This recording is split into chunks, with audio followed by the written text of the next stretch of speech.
Hello everyone, welcome to Edutap teaching परीक्षा। तो कैसे हैं आप सब लोग?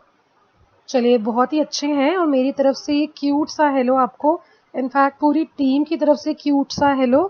और पिछले कुछ सेशंस में मैंने देखे बच्चों के comments that you guys are missing me for live sessions.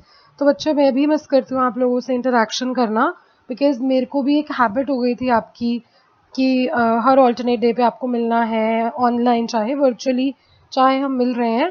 But वो एक इंटरेक्शन जो है काफ़ी आदत पड़ गई थी उस चीज़ की। तो कोई बात नहीं, अभी लॉकडाउन है तो हमारी पूरी टीम घर से कर रही है काम। तो I hope that you understand this that because of some technical issues I can not take live sessions. But आप लोगों की हेल्प के लिए मैं रिकॉर्डिंग जो है डालती हूँ every Monday, Wednesday and Friday, right. तो आप यूट्यूब चैनल पे जाके हमारे वो देख सकते हैं इंग्लिश के सेशंस, और अपने फ्रेंड्स को भी रिकमेंड कर सकते हैं कि वो हमारा चैनल ज्वाइन करें एंड सेशंस को देखें, और अगर उन्हें पसंद आए तो उसे लाइक ज़रूर करें, राइट। तो as you know guys, we are doing shortcut tricks, जिसका पहला वीडियो मैंने लिया था एक दिन पहले, right. So this is the second video today that we are doing.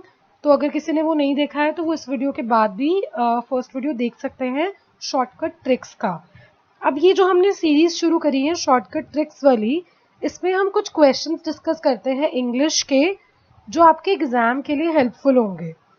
और कुछ शॉर्टकट सीखते हैं हम, कुछ टिप्स सीखते हैं, कोई स्ट्रैटेजी सीखते हैं कि जिससे आप अपना जो क्वेश्चन है बहुत ही आराम से और कम टाइम में सॉल्व कर सकते हो, राइट। तो इम्पॉर्टेंट है ये वाले वीडियोस, और टाइम सेविंग में आपका ये बहुत हेल्प करेंगी। तो जल्दी से अपना पेन कॉपी लेकर बैठ जाइए so that we should start, right. तो स्टार्ट करेंगे बिल्कुल अभी हम। एंड वीडियो को लाइक करना नहीं भूलिएगा बिल्कुल भी। एंड जो भी अगर आपकी कोई क्वेरीज हैं तो मुझे कमेंट सेक्शन में लिखकर ज़रूर दें। I will try my best to answer them at the earliest, right. Okay, so let us start. So question number 1 is there on your screen. I'll read it out for you.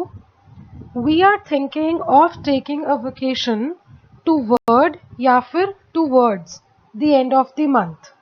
तो अब ये preposition का question है, तो आपको इसमें बताना है कि toward आएगा या towards आएगा। जल्दी से सोचिए, in 10 seconds you have to answer this question on your own and then I will let you know the correct answer. 5 seconds to go. Okay, सो अब देखें, इसमें एक नया ट्रिक अभी हम सीखेंगे टू वर्ड और टू वर्ड्स को, जो हम हमेशा याद रखेंगे और इसका आंसर भी देंगे, ठीक है। तो देखते हैं।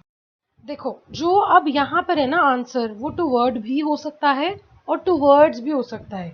ये क्वेश्चन मैंने जान के डाला है to make you understand the difference between toward and towards. So statement can be we are thinking of taking a vacation toward the end of the month, या फिर towards the end of the month. Now you guys know that जो Indian English है वो mix है British और American English का, है ना। तो यहाँ पर हम ज़्यादातर टू वर्ड्स यूज़ करते हैं, मतलब प्रेफर करते हैं कि हम टू वर्ड्स यूज़ करें। डिफरेंस इन दोनों में कुछ भी नहीं है, स्पेलिंग्स भी करेक्ट है। एक में एस है और एक में नहीं है, लेकिन मीनिंग सेम है। क्या मीनिंग है कि डायरेक्शन की बात कर रहे हैं, ठीक है। तो जो टू वर्ड है वो बेसिकली आपका अमेरिकन इंग्लिश है, लाइक आपका यूएस और कनाडा, इन सब में वो यूज़ होता है। और जो आपका टू वर्ड्स है वो आपका ब्रिटिश इंग्लिश है, यूके और ऑस्ट्रेलिया में यूज़ होता है। तो दोनों ही सही हैं। So this is the shortcut that we have learned about preposition, कि यहाँ पर आपका टू वर्ड भी आ सकता है और टू वर्ड्स भी आ सकता है, ठीक है। तो जल्दी से इसको नोट कर लें अपने पास, ताकि आगे आपको कहीं भी इसमें कंफ्यूजन ना हो। But we prefer towards, ठीक है। Okay. So we are on question number 2 and this is the question of error detection, right? Okay. When the election results were announced, the supporters of the losing candidates sent on rampage, smashing cars and buses. Now what is rampage? You should know rampage का क्या मतलब होता है। फिर उसके बाद हम error को ही फाइंड आउट करेंगे। पहले आपको एक बेसिक वोकैब का वर्ड इस पर मिल गया है। So please tell me what is rampage.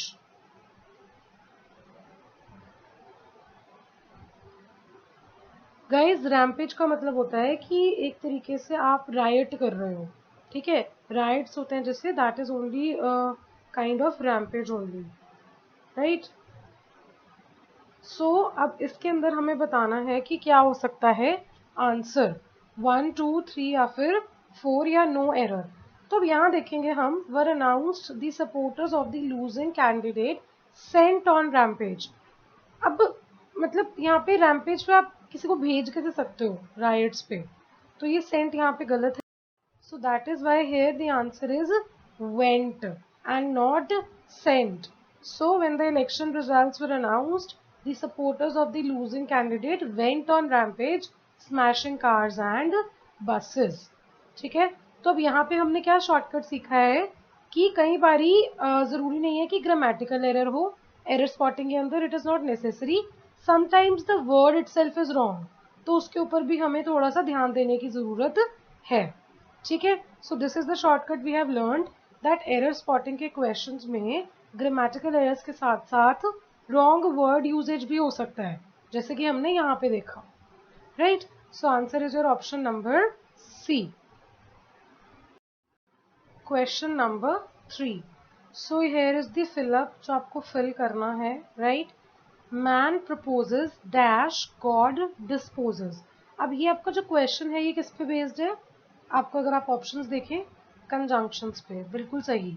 So now we have options but, unless या nevertheless.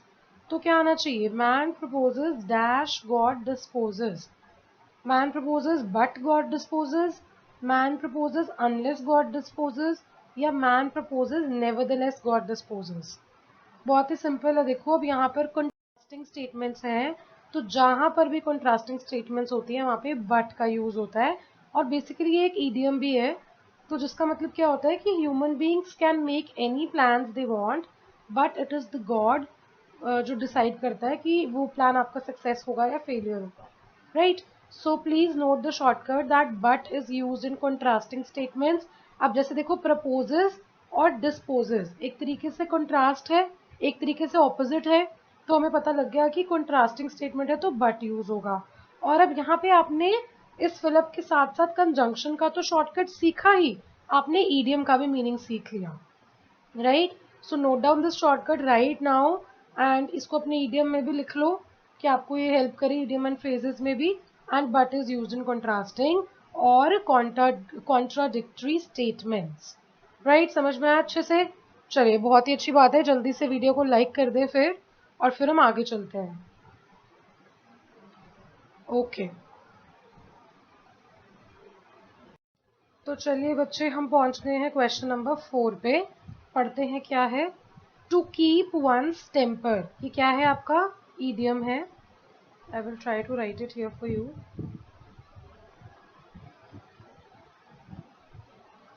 Yes I could write it, ये मेरा ये का साइन है, क्योंकि मैं इसके अलावा अभी कुछ बना नहीं पाऊंगी, क्योंकि मेरे पास टेक्निकली इतना ज़्यादा एनरिच नहीं है अभी, वो नहीं है, मतलब समझ रहे हैं अब equipments. Okay, to keep one's temper, options देखते हैं। To become hungry, to be in a good mood, to preserve one's energy, to be aloof from, या none of these. Let us analyse the options once. Aloof from, aloof क्या होता है, noted in your vocabulary अगर नहीं पता है। Aloof means alone, isolated, ठीक है। प्रिजर्व वंस एनर्जी, अपनी एनर्जी को प्रिजर्व करके रखना, तो ये तो एनर्जी से रिलेटेड नहीं है, it is related to temper. To become hungry, hungry का इस चीज से कोई लेना देना नहीं है, फूड से। टेम्पर का मूड से लेना देना है जी, बिल्कुल है, डायरेक्ट लेना देना है इनफैक्ट, है ना। तो टेम्पर का हमें पता है कि मूड से सीधा सीधा आपका लेना देना है। So your answer is option number B, right. ठीक है जी, आंसर क्या है आपका option number B. To keep one's temper का क्या मतलब होता है, to be in a good mood, कि अपना टेम्पर को आपको मतलब ठीक रखना है ना, कि अच्छे मूड में रहना है आपको, राइट। तो अब यहाँ पर आप बोलोगे कि मैम शॉर्टकट क्या सीखा, शॉर्टकट हमने क्या सीखा कि एलिमिनेट कैसे किया हमने ऑप्शंस को, और साथ साथ हमने वो कैब को भी ऐड किया है। तो बच्चा जब भी आप घर पे पढ़ाई कर रहे हो, आप कोई भी क्वेश्चन सॉल्व कर रहे हो, any question of English you are solving, तो उसमें से आप सबसे पहले वोकैब का ध्यान जरूर रखें। और अगर आपको लगता है कि उसमें कोई नया वर्ड है तो please note it down in your notebooks. ठीक है, तो जहाँ पे भी, चाहे वो ईडियम का क्वेश्चन है, चाहे एरर स्पॉटिंग का है, चाहे कोई पैसेज है, चाहे कोई अनसीन पोएम है, कुछ भी है, वो कैब तो हर एक में है। तो वो कैब को जो याद करने का तरीका है वो यही है कि आप उसको मल्टीपल सोर्सेज जब पढ़ रहे हो आप उसको वहां से उठाओ, राइट, और उसको साथ साथ वो वर्ड्स को याद करो। ठीक है, क्लियर है? चलिए फिर fifth question, Are you attending dash reception today? And there is going to be a question mark here. तो अब यहाँ पे आपने मुझे बताना है कि कौन सा आर्टिकल यूज होगा, अ, एंड, द या फिर no article. Are you attending dash reception today? सोचिए, डेफिनेट आर्टिकल यूज होगा कि इनडेफिनेट। अब मैं एक हिंट देती हूँ आपको कि रिसेप्शन यहाँ पे डेफिनेट है ना, कि आप अगर किसी से पूछ रहे हो कि आप आज रिसेप्शन अटेंड कर रहे हो, तो मतलब ऑब्वियसली कि किसी पर्टिकुलर बंदे की रिसेप्शन पे जाना है आपको। और हमें पता है कि जब भी कोई चीज आपकी स्पेसिफिक होती है या पर्टिकुलर होती है, then we always use the article the, because that is the definite article, right. तो इसलिए यहाँ पे क्या आएगा, are you attending the reception today. Option number C is your answer. Clear? Question number 6, Prasanna has a gruff voice. अब आपको यहाँ पे ना ग्रफ का इन ऑप्शंस में से एंटोनिम बताना है। ठीक है, एंटोनिम मतलब ऑपोजिट। तो देखते हैं ऑप्शंस क्या हैं, रफर, रफ, माइल्ड या माइल्डर। तो बच्चे सबसे पहले आपको ग्रफ का मतलब पता होना जरूरी है। अब मैं आपको इसमें एक शॉर्टकट बता रही हूँ, ग्रफ। इसमें आपको ऑलरेडी एक वर्ड छुपा हुआ दिख रहा है जो क्या है, रफ। ठीक है, तो ग्राफ के अंदर छुपा हुआ वर्ड है हमारे पास रफ। तो अब रफ मतलब, अगर हम बोले किसी की रफ वॉइस है, मतलब इतनी अच्छी नहीं है, थोड़ी मतलब रफ है, रफ लैंग्वेज होती है, जैसे रफ वॉइस है। तो इसीलिए ये तो इसके एंटोनिम्स हो नहीं सकते। ऑप्शंस क्या बची हमारे पास, दो, माइल्ड या माइल्डर। अब ग्रफ का पूछा है ना, तो माइल्डर भी नहीं होगा क्योंकि ये तो एडजेक्टिव की डिग्री हो गई। सो ठीक है, तो समझ में आ गया कि अब यहाँ पे आपके पास ग्राफ था और उसी के अंदर आपके पास रफ था। So that is why opposite is mild.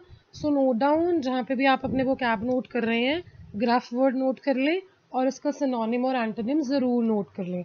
And जब भी आप वोकैबुलरी करते हो ना बच्चे, do make sure that when ever you right a word, उसका एक आधा सिनोनिम और एक आधा एंटोनिम जरूर लिखें उसके साथ। लेकिन अब उसका मतलब ये नहीं है कि सिनोनिम एंटोनिम बहुत आसान सा लिख दो। सिनोनिम एंटोनिम भी थोड़ा लेवल्ड लिखो कि अगर एग्जाम में आए तो आपके पास उसका जवाब हो, राइट। अब जैसे एग्जांपल देती हूँ मैं आपको कि अगर आपने लिखना है सिग्निफिकेंट, सपोज एक वर्ड है आपके पास और आपने उसी का सिनोनिम लिखना है, तो आप लिखो इंडिस्पेंसिबल, राइट, ना कि इम्पॉर्टेंट। क्योंकि इंपॉर्टेंट वर्ड तो सबको ही पता है, लेकिन हो सकता है इंडिस्पेंसिबल का मीनिंग किसी को ना पता हो। Are you able to understand the difference? So please apply this shortcut also as well in your notebooks, कि जब भी आप वोकैबुलरी कर रहे हैं उसका एक सिनोनिम और एंटोनिम ज़रूर लिखें, ताकि आपके लिए इजी हो जाए वो, और आप उसके साथ साथ एक वर्ड के पीछे दो तीन वर्ड जो हैं समझ पाए, right. Okay, so question number 7 पे आ चुके हैं हम और पढ़ते हैं। Many politicians parry questions asked by newspaper reporters. अब आपको यहाँ पर एक वर्ड गिवन है। क्या वर्ड है जी? वो क्या लगता है आपको जो वर्ड आपने नहीं सुना होगा यहाँ पे? What do you think? Exactly, the word is parry, right. तो जो यहाँ पे आपके पास वर्ड है पेरी, आपने इसका क्या बताना है? अगेन एंटोनिम बताना है जी, ऑपोजिट बताना है आपने इस वर्ड का इनमें से, right. So you have to tell the opposite. तो ऑपोजिट के लिए आपको मेन मीनिंग पता होना बहुत जरूरी है। ओके, तो पेरी का बेसिकली मतलब होता है टालना, बचाव करना, कि अगर आपसे कोई कुछ पूछ रहा है तो आप उसको अवॉइड कर रहे हो उनके क्वेश्चन का आंसर देना, या क्रिटिसिज्म हो सकता है वो, या कोई डिफिकल्ट क्वेश्चन हो सकता है ना। तो आप जवाब नहीं देना चाह रहे हो, आप बेसिकली एस्केप कर रहे हो उस चीज से। तो अब हमने इसका ऑपोजिट बताना है, आंसर, वर्ड ऑफ, इवेसिव या फेस।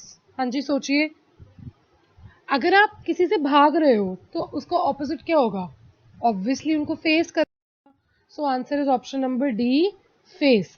पेरी का जो यहाँ पे आपके पास ऑपोजिट है वो क्या होता है जी, फेस होता है। एंड होमवर्क इज टू, इन दोनों वर्ड्स का आप मीनिंग खुद से ढूंढेंगे जो कि बहुत आसान है, और एक एक सेंटेंस बनाकर कमेंट सेक्शन में लिखेंगे, मैं ज़रूर रिप्लाई करूँगी, राइट। होमवर्क मैं इसलिए देती हूँ कि आपका थोड़ा सा ना फ्लो बना रहे, स्पून फीडिंग पूरी की पूरी नहीं करनी चाहिए, थोड़ा सा आपको खुद भी अपने आप पे रिसर्च और वर्क करनी बहुत ज़रूरी है एग्ज़ाम क्लियर करने के लिए, ठीक है।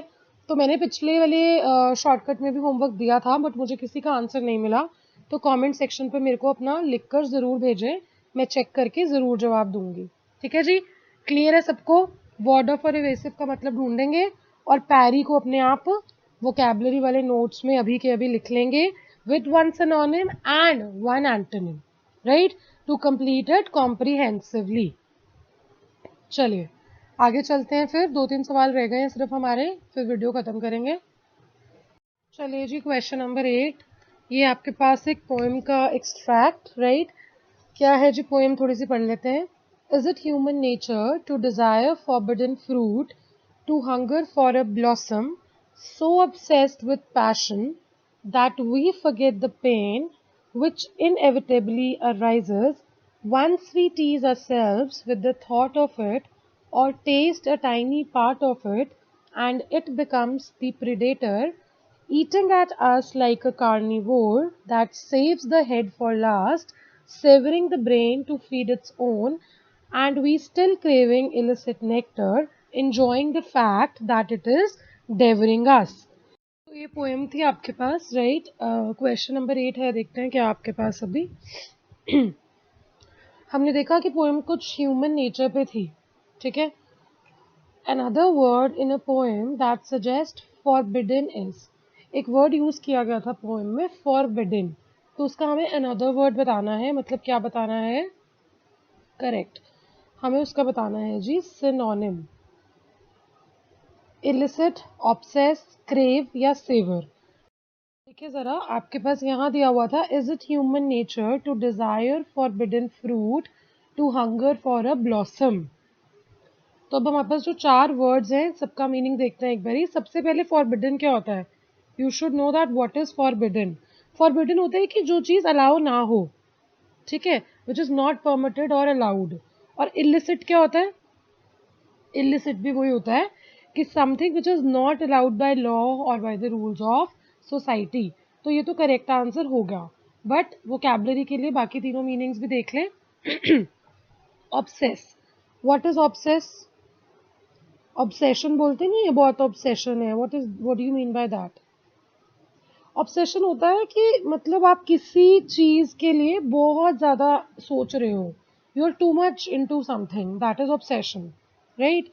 देन क्रेव, क्रेविंग क्या होता है कि बड़ा ज्यादा आपको अंदर से किसी चीज की डिमांड हो रही है, फीलिंग हो रही है ना, that is craving. And savour क्या होता है, savour is related to the taste, flavour, ठीक है जी। तो आंसर है फोरबिडन का सिनोनिम इलिसिट, और ये चारों भी अपनी वोकैब में नोट कर लें जिन जिनको नहीं पता है words, so it will add to your vocabulary. So बच्चे देखा, एक वर्ड से हम कितने ज्यादा वर्ड्स आगे समझ लेते हैं। This is very important shortcut for vocabulary as I have already told you, right, okay. अगले क्वेश्चन पे चलते हैं फिर। It becomes the predator means, हमें पोएम में दिया हुआ था it becomes the predator means, options देखें, being strong and positive against any threat, फिर अगला है strong emotions influence one negatively, third है pursuit of happiness, and fourth है being cautious against outside influences. So understand here कि यहाँ पर हमारा जो हमें दिया हुआ है, with the thought of it और taste a tiny part of it and it becomes the predator, eating us like a carnivore. अब ये ह्यूमन नेचर की बात की जा रही है और बोला है कि it becomes like the predator. Predator कौन होता है, what is the meaning of the word predator, पहले तो मुझे ये बताइए, जल्दी से सोचिए। प्रेडेटर मीन्स जैसे एनिमल होता है जो दूसरों पे शिकार करता है ना, so predator is kind of a शिकारी। तो कई बार ऐसा नहीं होता कि हम अपनी इमोशंस जो है, हमारी हमारी इमोशंस हम पे बहुत ज़्यादा ओवर पावर हो जाती हैं कि वो हमारा शिकार करती हैं, मतलब कि हमारा खुद का कंट्रोल नहीं रहता, है ना। समटाइम्स दिस हैपेंस कि इमोशंस हमें कंट्रोल करती हैं इंस्टेड ऑफ कि हम इमोशंस को कंट्रोल करें। तो वही उसी सेंस में दिया हुआ है यहाँ पे, and it becomes the predator. Strong emotions influence करती है कभी कभार इंसान की नेचर और उसके ऊपर negatively, right. So answer is option number B. Clear, समझ में आ गया अच्छे से? ओके, चलिए फिर लास्ट क्वेश्चन करते हैं। A synonym for the word savoring is avoiding, smelling, flavoring या experiencing। अब बच्चे ध्यान से देखिए, मैंने अभी आपको बताया भी था सेवरिंग का मतलब। सेवरिंग का मतलब है जी आपका फ्लेवरिंग, फ्लेवर से रिलेटेड है जी ये word. So note it down again in your vocabulary and find out its synonyms and antonyms on your own as a homework, right. तो चलिए, that was the end of this session and I think आपको समझ में आ गए हैं आज के shortcuts जो हमने करे हैं, and try to apply them when you are solving questions, right. All right, so thank you so much for watching this video. And if there is any technical sound issues or थोड़े बहुत, तो please bear with us. And I really want to thank you and I appreciate your patience कि आप अभी इस critical time में हमारे साथ bear कर रहे हैं. Thank you so much. And कोई doubts होंगे, do write it in comment section. I will get back to you. And also do share the video with your friends, right? चलिए, bye bye, take care. फिर मैं आपको मिलूंगी Friday को with new kind of shortcuts, right. तो चलिए, अपना ध्यान रखिए और पढ़ाई करते रहिए, बेफिजूल में बाहर ना जाएं, घर में रहें, सुरक्षित रहें, ठीक है, पॉजिटिव रहें, अच्छा खाना खाएं, पेरेंट्स के साथ टाइम स्पेंड करें, अपनी हॉबीज़ को थोड़ा सा परस्यू करें और पढ़ाई बहुत अच्छे से करें, बिकॉज इस टाइम पे आपके पास कोई और काम नहीं है, right. So invest your time in good things. All right, bye bye, take care, God bless you.